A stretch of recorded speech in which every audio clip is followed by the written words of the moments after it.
32 years old, living in Coeur, and working as a senior product strategist for a mid-sized gaming studio that most people have never heard of. On paper, my life looks clean and controlled, the kind of profile investors like. What people do not see is that I returned to my biological family 6 months ago after 26 years of believing I was someone else's daughter, and that return quietly turned my life into a war. I was switched at birth in a private hospital in Northern California, a fact confirmed by court-ordered DNA tests that nobody in my new family wanted to acknowledge out loud. The family that raised me was kind, ordinary, and broke. The family that should have raised me is wealthy, old money, and obsessed with appearances. They welcomed me with cameras, lawyers, and smiles that never reached their eyes. The woman who replaced me is named Vivian. She grew up with my name, my inheritance, my place at the table, and my parents' unconditional loyalty. To them, she is the daughter who mattered, the one they invested in, the one they defended even when evidence piled up against her. I was the mistake they were forced to correct, not the child they lost. From the moment I moved into their glass mansion overlooking the bay, I understood the rules. I was allowed to exist, but not to disrupt. I was allowed to stay, but not to belong. Every dinner felt like a performance review where I did not know the metrics. Every smile carried a warning. I did not cry. I did not demand love. I observed. Years in tech had taught me that systems always reveal their weaknesses if you let them run long enough. Families are no different. My mother, Eleanor, spoke to me in the careful tone people use with strangers. My father, Richard, treated me like a legal complication he hoped would quietly resolve itself. My brother, Andrew, avoided me entirely. Vivian, however, watched me closely, measuring, calculating, smiling too often. She understood immediately that I was not there to beg. The first real crack appeared during a charity gala hosted at our house. Vivian accused me of stealing a vintage necklace in front of donors and board members. She cried on cue. Eleanor demanded I apologize. I realized then that truth would never protect me here. That night, alone in the guest wing, I made a decision that changed everything. If they insisted on treating me like a problem, I would become a solution. Not for them, for myself. I would stay quiet, stay patient, and learn every detail of the family empire that was built on my absence. They thought I was grateful. They thought I was weak. They were wrong. I planned to outgrow their lies, outthink their cruelty, reclaim my stolen identity, and dismantle the illusion that blood alone entitled them to decide my worth at last slowly. Living under the same roof with people who resented my existence was an education no degree could have prepared me for. Every morning in that house began the same way. Silence. Not the peaceful kind, but the kind that pressed against my chest like a warning. Breakfast was served by staff who had known Vivian since she was a child and looked at me with polite confusion, as if I were a temporary guest who had overstayed her welcome. Eleanor insisted we eat together. She called it family time. In reality, it was surveillance. Vivian sat across from me every morning, perfectly styled, scrolling through her phone, occasionally glancing up just long enough to smile. That smile never changed, but her eyes did. Her eyes tracked my movements, my reactions, my breathing.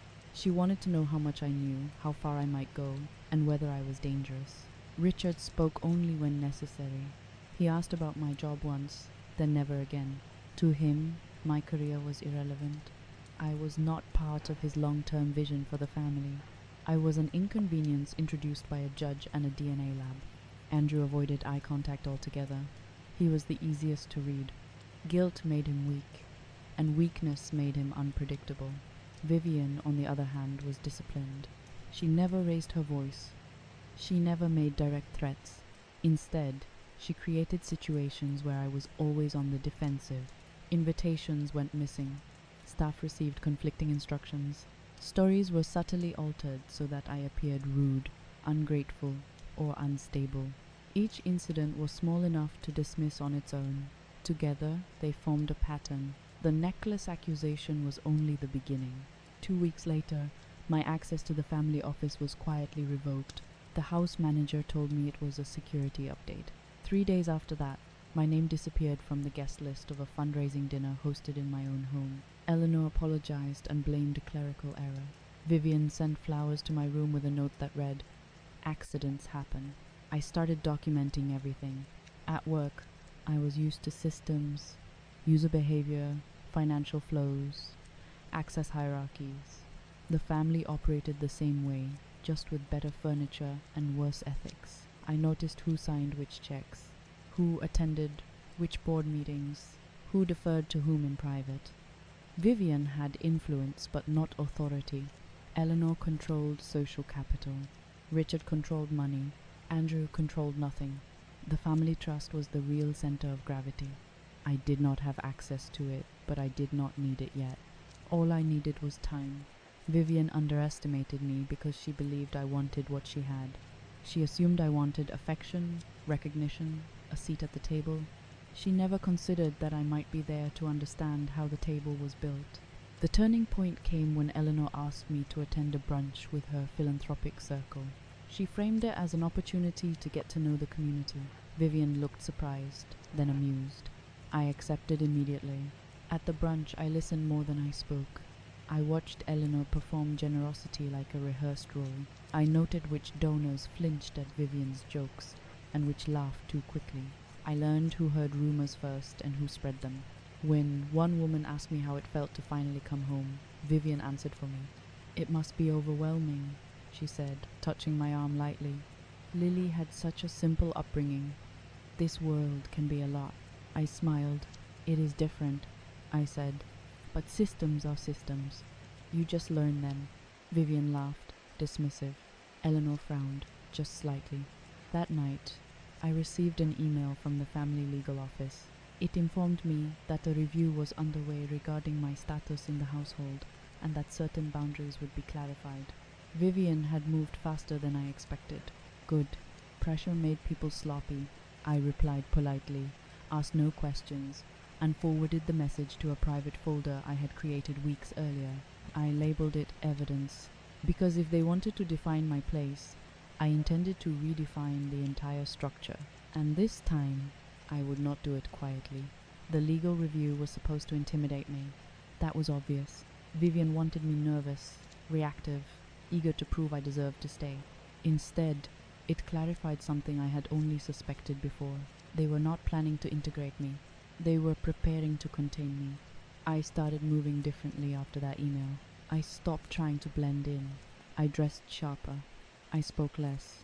I made myself harder to read. People always mistake silence for weakness, especially in families where power has never been questioned. Vivian escalated first. She began planting concerns about my mental stability. It started subtly. Eleanor would ask if I was sleeping well. Andrew would mention, awkwardly, that Vivian was worried I seemed isolated. A housekeeper quietly asked if I needed tea for stress. The narrative was forming without my participation. I recognized it immediately. Gaslighting dressed up as concern, a classic tactic when outright accusations fail. The moment I knew she had crossed from hostility into strategy was the night Eleanor invited me into her study. Vivian was already there, sitting far too comfortably in my mother's chair. Eleanor spoke carefully. She said the transition had been difficult for everyone. She said perhaps I needed time away from the house to process everything. Vivian added that she knew a wonderful wellness retreat in Arizona. Discreet, safe, restorative. They were testing the idea of removing me without legal force. I declined politely. That refusal changed the temperature of the room. Vivian's smile tightened. Eleanor looked offended, not because I said no, but because I disrupted the illusion that this was about my well-being.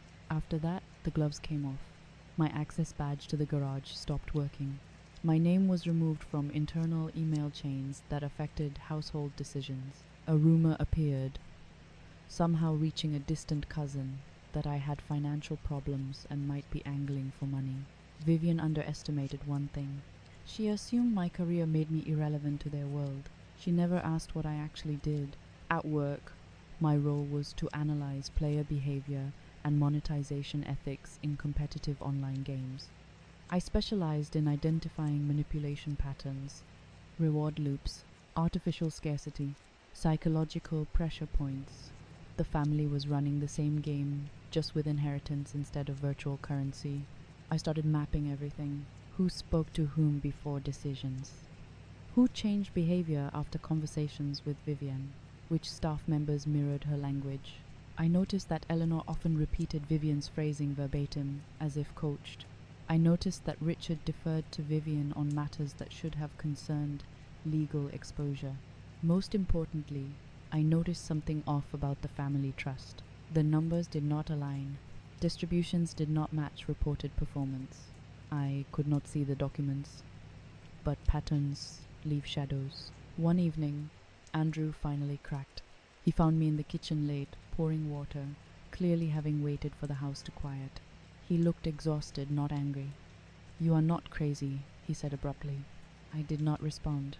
"She has been doing this for years," he continued, "with people she does not like. Slowly, so no one notices." I asked him why he was telling me now. He swallowed. "Because she is scared of you." That was confirmation.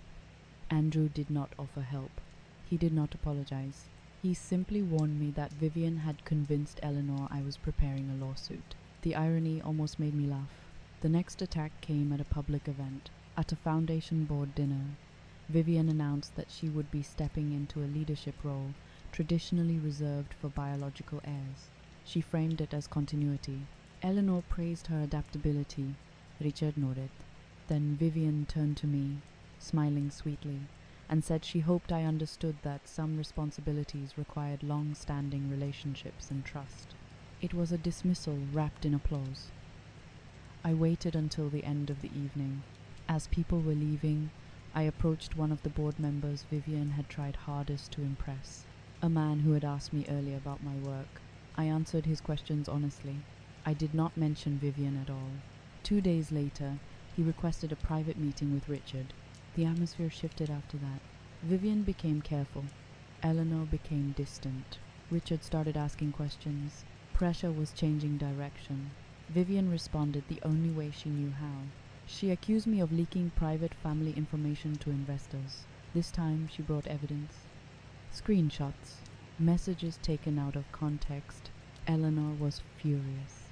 Richard was silent in a way that meant legal counsel was involved. I did not defend myself emotionally. I asked for a forensic review. Vivian did not expect that. The review revealed the messages were altered. Metadata did not match. The source device was traced back to a secondary phone registered under Vivian's assistant. The room went quiet. No apology followed. No admission. Eleanor said nothing. Vivian cried. Richard declared the matter closed. But something broke that day. They stopped pretending I was fragile, and I stopped pretending I was alone, because I had learned enough. And soon, I would stop reacting. I would start deciding. After the forensic review, the house felt different. Not calmer, sharper, like a room after a glass breaks and nobody moves, afraid of cutting themselves. Vivian stopped provoking me publicly. Instead, she watched. Eleanor withdrew into polite distance.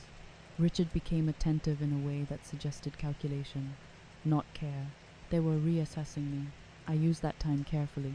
I requested access to archived family documents under the pretense of understanding my legal standing.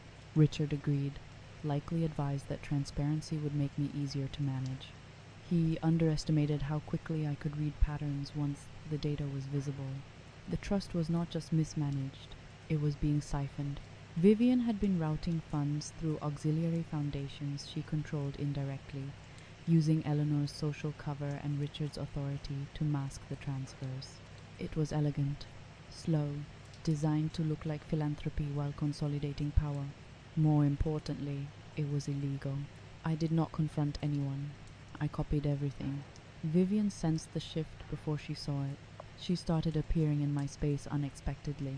Casual conversations, forced warmth. She asked about my childhood. She complimented my work. She offered collaboration. I declined without hostility. When manipulation fails, escalation follows. She arranged a private family meeting and framed it as reconciliation. Eleanor insisted. Richard attended. Andrew sat quietly, pale. Vivian spoke first. She said we had both been hurt by circumstances beyond our control. She said there was room for compromise. She proposed a financial settlement, a clean separation, enough money to disappear comfortably. They wanted me gone before regulators noticed anything. I asked one question: what happens if I say no? Silence answered for them. That night, my apartment lease was suddenly terminated. The next morning, my employer received an anonymous report accusing me of corporate espionage. By afternoon, a legal notice arrived, alleging breach of confidentiality regarding family information. Vivian had overplayed her hand. I forwarded everything to my attorney. Within 48 hours, the situation inverted. My employer launched an internal investigation and cleared me. The anonymous report traced back to a private investigator on Vivian's payroll. The breach allegation collapsed under scrutiny. More importantly, my attorney flagged the trust irregularities to an independent auditor. Richard received notice first. He called me into his office, furious, not at Vivian, but at me. He accused me of endangering the family. I listened calmly and asked him if he had reviewed the auditor's preliminary findings. His anger faltered.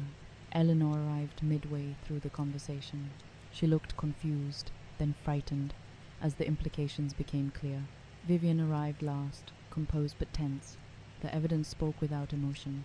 There was no dramatic confession, no screaming. Vivian denied intent. Eleanor claimed ignorance. Richard focused on damage control. I told them I was not interested in revenge. That surprised them. I wanted control. I proposed a restructuring. Vivian would step down from all leadership roles. Eleanor would resign from public-facing boards. Richard would retain nominal authority but relinquish operational control to an external management firm. In exchange, I would not pursue criminal charges. They accepted because they had no alternative. Vivian looked at me then with something close to hatred, stripped of calculation. For the first time, she understood that I was not there to replace her. I was there to end the game she built. Within weeks, the house emptied. Public narratives shifted. Vivian left for Europe under the guise of education. Eleanor retreated into charity work. Richard aged visibly. I moved out quietly. I did not need the mansion. I needed closure. The family lost influence, not money. Vivian lost leverage, not dignity. Eleanor lost certainty. Richard lost illusion. And I gained something far more valuable than inheritance. I gained authorship over my own life, which is why, when the final message arrived months later asking if I would consider reconciliation, I did not reply. Some systems are not meant to be fixed. They are meant to be replaced, and I already had a future that did not include them. I live alone now, in a quiet apartment, overlooking a stretch of water that does not belong to anyone. No gates, no guards, no family name etched into stone. The mornings are silent in a way that feels earned, not enforced. I make my own coffee. I answer only the messages I choose to read. For the first time in my life, my nervous system is not bracing for impact. People assume that winning feels loud. They expect fireworks, public apologies, dramatic reconciliations. What I learned is that real victory is quiet. It is the absence of fear when your phone rings. It is the ability to sleep without replaying conversations in your head. It is knowing that nobody has the power to rewrite your reality behind closed doors. Vivian has not contacted me directly. She sends signals instead. Mutual acquaintances mention her name casually, as if testing whether it still has weight. It does not. I stopped tracking her movements months ago. She no longer occupies space in my decision-making, which is the only loss she ever truly feared. Eleanor sent a letter once, handwritten, apologetic in tone but careful in language. She wrote about misunderstanding, about loving two daughters, about wishing things had unfolded differently. I recognized the pattern immediately. Emotional revisionism without accountability. I folded the letter and placed it in a drawer I rarely open. Some words are not meant to be answered. Richard never reached out. That does not surprise me. Men like him do not apologize. They wait for time to soften consequences and hope silence will do the work they refuse to do themselves. Andrew sent a message late one night. He said he hoped I was well. He said he wished he had done more. I believed him. I did not respond anyway. Healing does not require reopening every door that once hurt you. What I gained from that family was not wealth, status, or belonging. It was clarity. I learned how power operates when it is threatened. I learned how easily truth bends in rooms where everyone is invested in a lie. Most importantly, I learned that survival does not require permission. I do not hate them. Hate implies attachment. I have moved beyond that. They are a closed chapter, not a scar I revisit. My work has changed too. I no longer design systems that merely optimize engagement. I build safeguards now.